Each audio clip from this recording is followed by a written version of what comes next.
그럼 이제 행사를 시작하겠습니다. 안녕하세요. 저는 국회 입법조사처 산불 대응 TF 단장을 맡고 있는 하영입니다. 오늘 브리핑에 대한 간단한 진행 사항을 말씀드리겠습니다. 먼저 우원식 국회의장님께서 인사 말씀을 하시겠습니다. 이어서 이관우 입법조사처장님께서 브리핑을 간략히 하겠습니다. 그리고 나서 백브리핑장으로 이동하여 TF 단원과 또 기자분들의 질의응답하는 시간을 가지도록 하겠습니다. 그럼 먼저 국회의장님의 인사 말씀을 듣도록 하겠습니다. 박수까지는 안 치셔도 괜찮습니다. 네, 국회의장입니다. 오늘 입법조사처가 산불 관련해서 발표를 하는데 앞에 국회의장이 서서 먼저 인사부터 드립니다. 아마 국회의장이 소통관에 와서 이렇게 먼저 홍보 겸 인사하는 건 처음인 것 같은데 여러분들한테 부탁드리러 왔습니다. 국회에 여러 입법 지원 기관들이 있죠. 열심히 연구도 하고 꾸준히 좋은 보고서를 내고 있는데 잘 알려지지 않은 게 국회의장으로서 참으로 아쉽더라고요. 좋은 보고서가 그냥 국회의원들한테 전달되고 거기에서 잘 활용되면 좋은데 그러지 못한 경우들이 왕왕 있어서 제가 이 공적 자산인 국회의 정책 역량이 국회의원들의 입법 활동은 물론이고 또 정부 정책 수립 또 나아가 민간 연구소나 학계 관심 있는 국민들 사이에서 잘 활용되어졌으면 좋겠다 하는 생각을 갖고 있었는데 그런 충분한 자료로서의 의미가 있는 그런 자료들을 쭉 발간하고 있습니다. 국회가 국민들에게 서비스하는 의미도 있고 시너지를 내면서 나라 전체의 정책 역량이 커지는 것도 기대할 수 있는 그런 좋은 보고서들입니다. 그래서 저는 이 좋은 보고서를 국민들한테 전달될 수 있도록 내가 보고서만 내는 것으로 끝내지 말고 어쩌다 토론회도 하고 그러는데 그렇게만 하지 말고 직접 기자 여러분들에게 나아가서 그 내용을 잘 설명드리는 게 좋겠다. 그래서 홍보를 그동안 쭉 강조해 왔습니다. 그래서 각 기관에서도 알림 서비스라든지 브리핑 같은 활동을 시작하고 있는데 오늘은 제가 국회가 이런 활동을 한다는 것을 기자 여러분들한테 직접 보고드리고 홍보하는 그런 인사를 드리는 겁니다. 오늘 입법조사처장이 발표할 결과 보고서는 매년 발생하는 대형 산불과 관련된 대형 산불 방지를 위한 종합적인 대응 방안을 담고 있습니다. 3개월 동안 산불 피해 지역을 직접 현장 조사도 하고 또 제도 분석도 하면서 만들었는데 아마 이런 종합적인 보고서는 처음 발행되는 게 아닌가 싶습니다. 향후 국회에서 관련 입법을 논의하고 정부가 정책을 수립해가는 과정에 큰 도움이 될 거라고 기대합니다. 앞으로도 국회 입법조사기관에서 직접 언론인 여러분들께 오늘처럼 정책 현안이나 제안들을 설명하는 자리가 계속 있을 것입니다. 국회의 아주 훌륭한 인력들이 정말 종합적으로 검토하고 보고하는 이런 제안과 보고서에 대해서 기자 여러분들이 많은 관심 가져주시고 그것이 국민들에게 잘 전달될 수 있도록 그렇게 해주시면 정말 감사하겠다는 인사도 함께 드립니다. 부탁합니다. 감사합니다.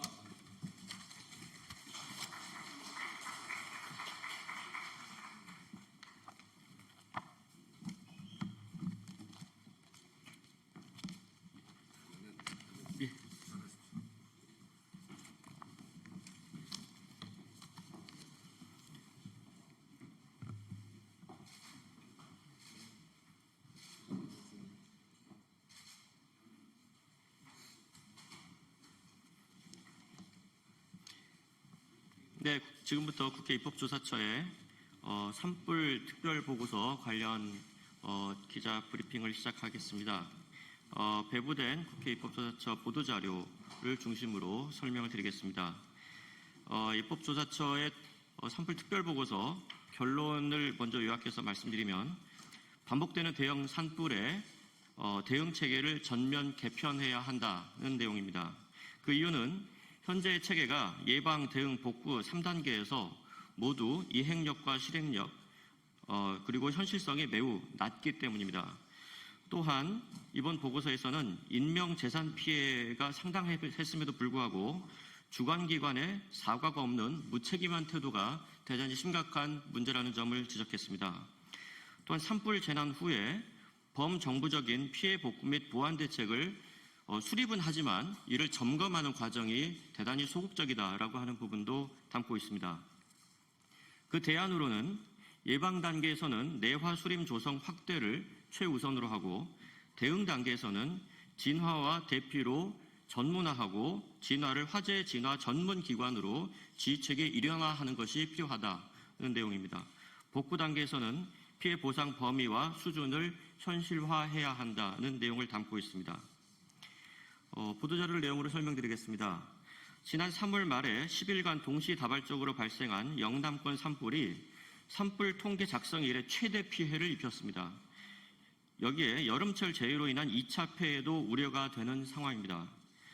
10일간 산불로 인명피해가 총 183명, 피해액이 1조 800억 원에 달했습니다. 특히 주민 사망 27명이라는 사상 초유의 사태에도 불구하고 산림청, 행정안전부, 지자체 등 산불 재난 담당 기관의 책임 규명과 사과를 찾아보기 어려웠습니다. 또한 반복되는 대형 산불에 대응하기 위해서 전향적인 범정부적 대책이 아직까지 나오고 있지 않고 진화 과정 후에 복구 사업 관련 예산만 강조한 모습은 아니었는가 되돌아볼 필요가 있다고 생각합니다. 또한 재난 복구와 관련해서는 각 부처별로 세부 사업을 수립하고 있지만 그것이 계획대로 충실히 수행되고 있는지 이행 실태를 종합적으로 점검하는 기관이나 시스템이 없는 것도 문제입니다.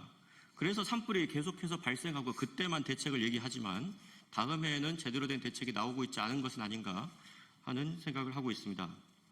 이에 대해서 입법조사처는 올해 4월 3일부터 6월 30일까지 총 13명의 입법조사관으로 구성된 산불 대응 연구 TF를 구성하였고 전문가 간담회, 경북지역, 경남 지역의 현장 간담회 등을 통해서 이에 대한 조사 분석을 시행하였습니다. 그리고 그 결과로서 산불 예방 및 대응 체계의 효율성, 복구 대책의 실효성, 산불 진화의 전문성 확보가 필요하다는 결론을 내렸습니다.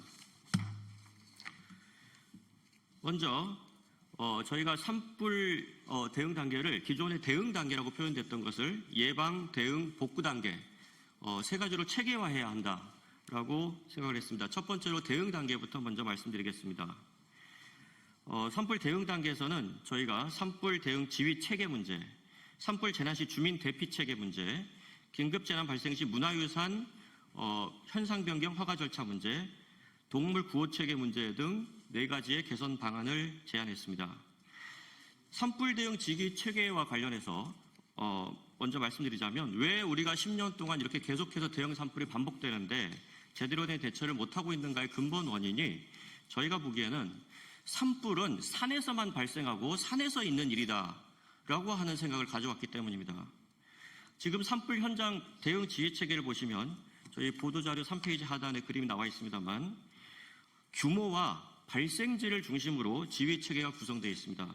중소형 산불은 기초단체자치장, 대형 산불은 광역, 근데 2 이상 시도 산불은 산림청장이고 그 규모가 100헥타르 미만, 100헥타르 이상, 1000헥타르 이상 이렇게 구분되어 있는데 실제로 이러한 구분이 산불이 바람을 타고 확산될 경우에는 우왕좌왕하고 혼란만 야기하는 그런 말 그대로 탁상공론식의 지금 지휘체계가 아닌가 하는 생각을 저희가 갖고 있습니다.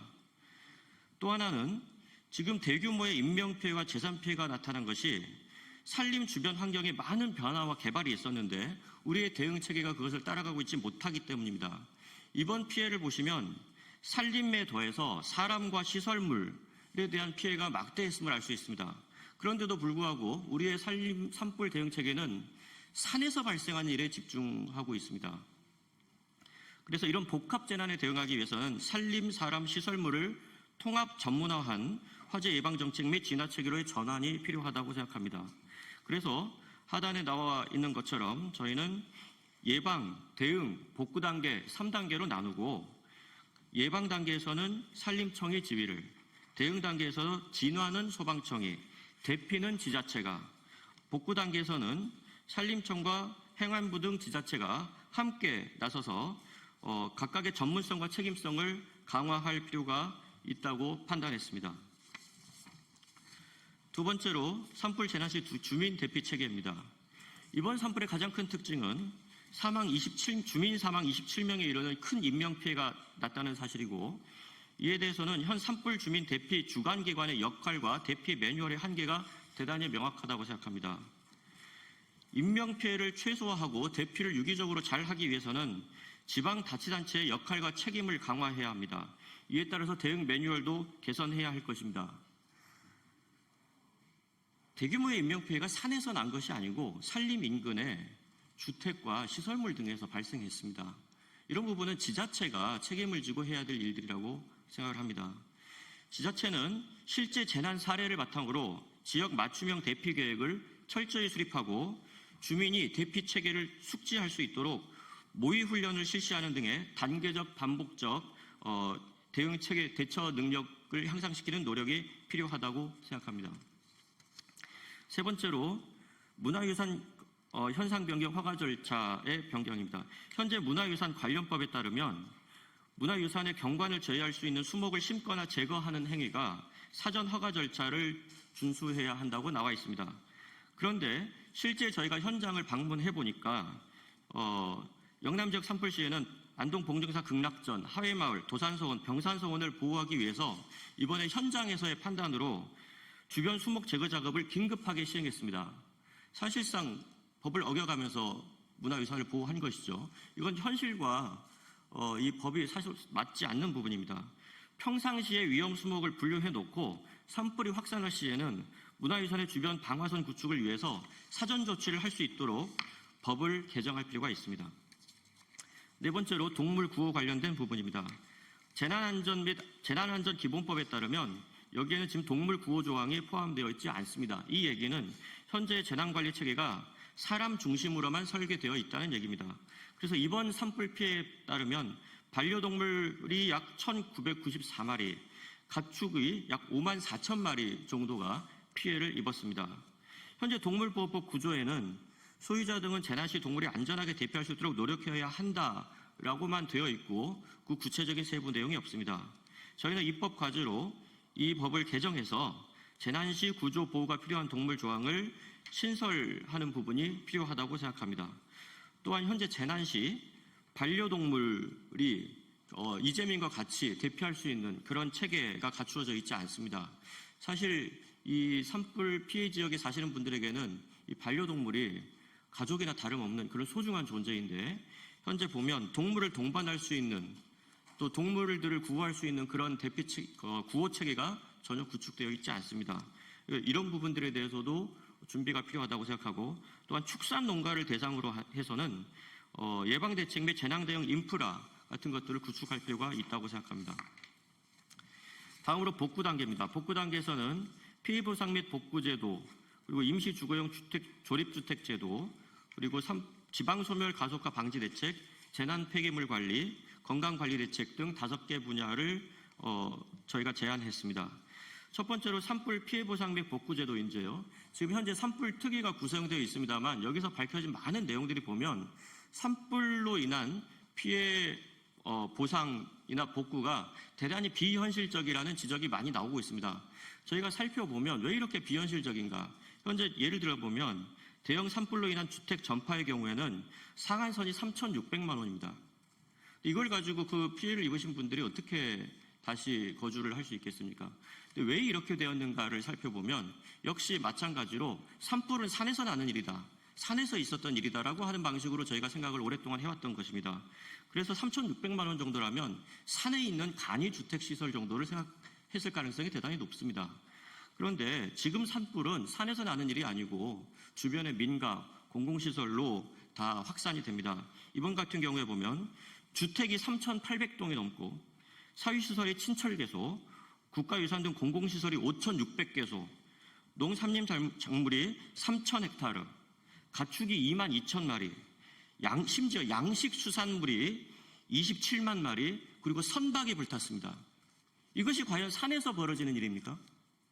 현재 지금 그런 생각 가지고는 저희가 산불에 대한 재해 대책을 제대로 마련할 수 없다는 것입니다. 그래서 저희는 인명 피해, 주거지와 시설물 피해, 농작물 피해 등에 대해서 광범위한 피해를 보상할 수 있는 그런 법 체계가 필요하다고 생각합니다. 현재 산불은 농업재해대책법상 재해 범위에도 포함되어 있지 않습니다. 또 임산물 재해보험에서는 표고버섯 등 8가지만 포함되어 있고 임목 같은 경우에는 보험 대상에서 제외되어 있습니다. 송이와 능이도 재난복구비 지원 품목에서 포함되어 있지 않습니다. 이런 부분들에 대해서 전면적인 법 개정이 필요하다고 생각합니다. 또 산불이 현재 자연재난이 아니라 사회재난으로 되어 있기 때문에 특별 재난지역으로 선포가 되어도 국비 추가 지원에 한계가 있습니다.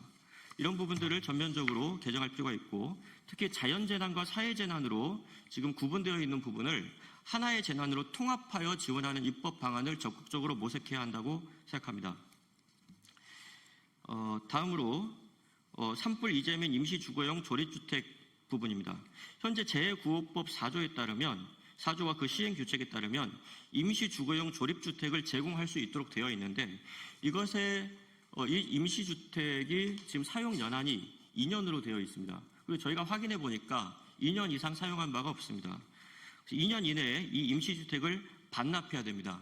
이 임시주택에서 더 살고 싶어도 심지어 매수를 해서 살고 싶어도 이것을 재활용할 수가 없는 그런 규정이 있습니다. 그래서 이 지침을 저희가 개정해야 될 필요가 있고요. 임시주택을 장기간 활용할 수 있도록 하고 또 민간기관 등에서 기부하거나 구입해서 기부할 수 있는 그런 방안들도 필요하다고 생각을 합니다. 다음으로 지방소멸 가속화 방지 대책입니다. 현재 2019년 고성 산불, 그 강릉 동해 산불, 2022년 영덕 산불의 그 이후 경과를 살펴보니까 산불 피해 지역에서 대단히 심각한 인구 감소, 지방 소멸이 나타났습니다. 이 부분, 그러니까 한번 산불이 나면 그 지방은 인구 소멸, 지방 소멸을 피할 수 없게 되는 것이죠. 이 부분에 대해서 이주민들이 돌아올 수 있도록 주거 기반과 소득 기반을 조정할 필요가 있고 커뮤니티를 어떻게 다시 복구할 것인가 하는 부분에 대한 정책 과제가 필요하다고 생각합니다. 다음으로 재난 폐기물 부분입니다.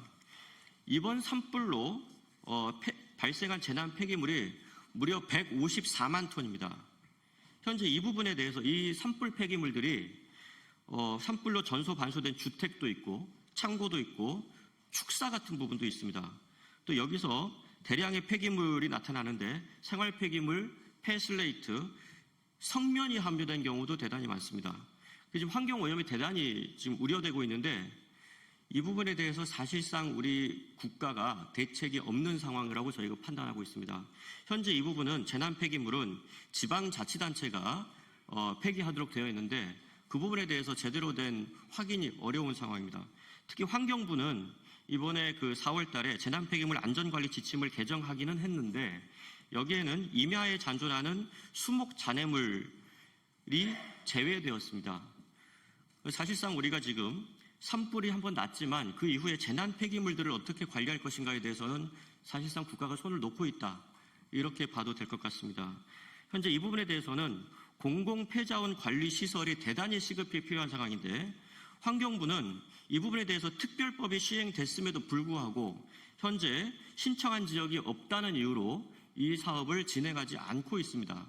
현재 지금 충청권을 제외하고는 다른 지역에 설치가 안 되어 있는 것을 방관하고 있는데 환경부의 책임 방기라고 생각합니다.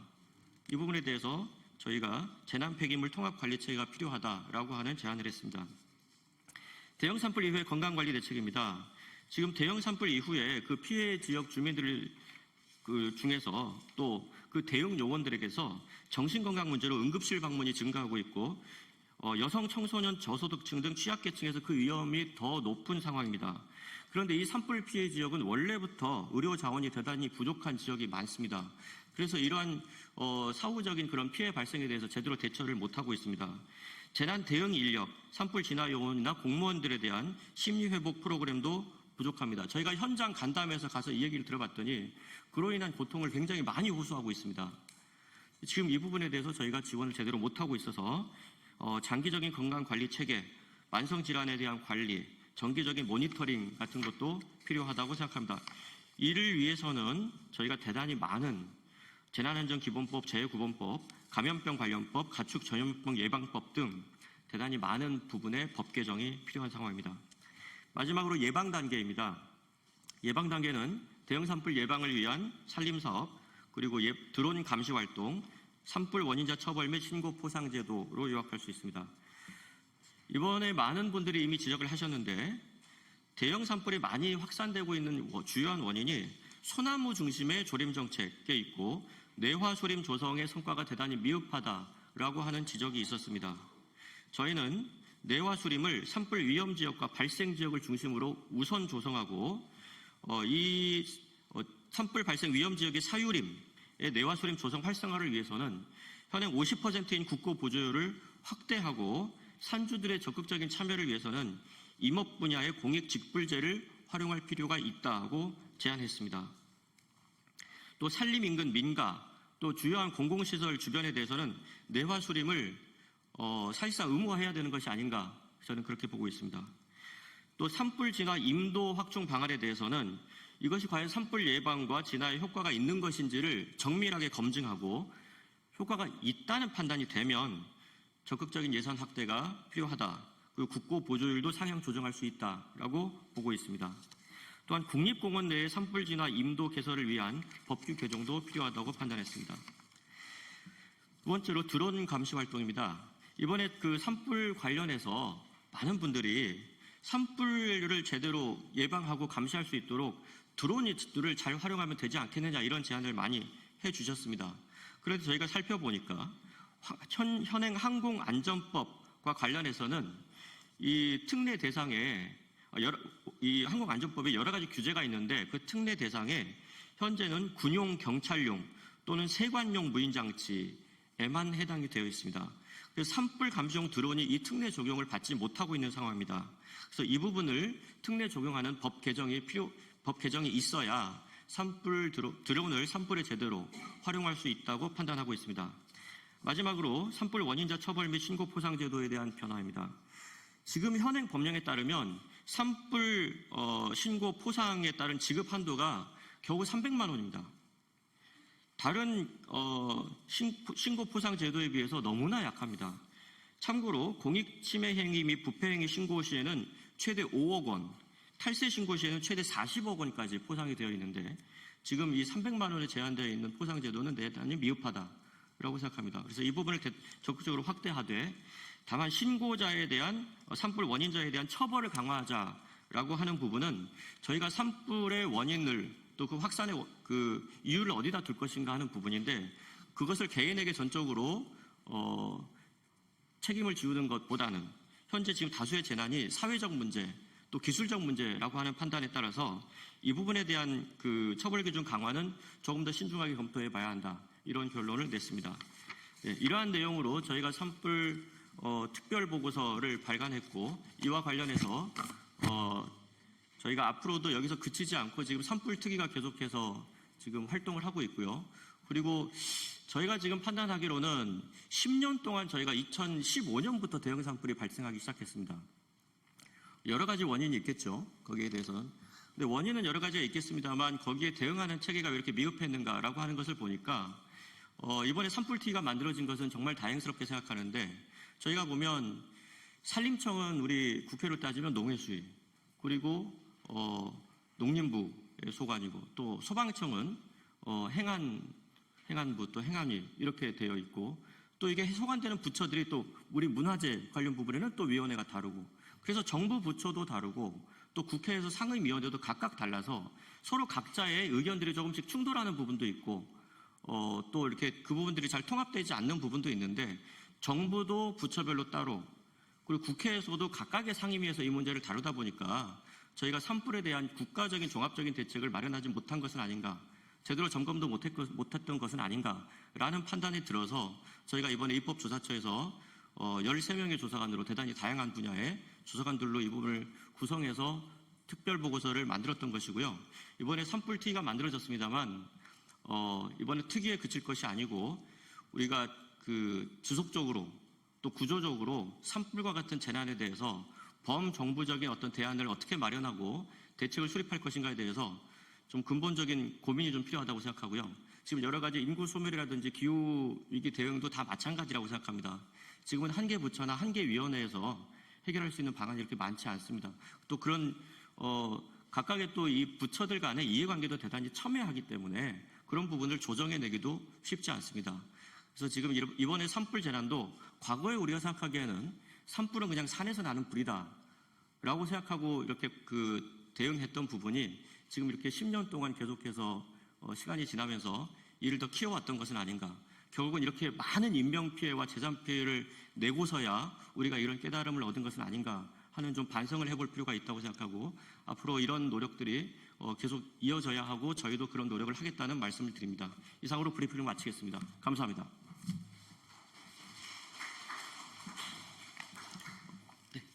네, 감사합니다.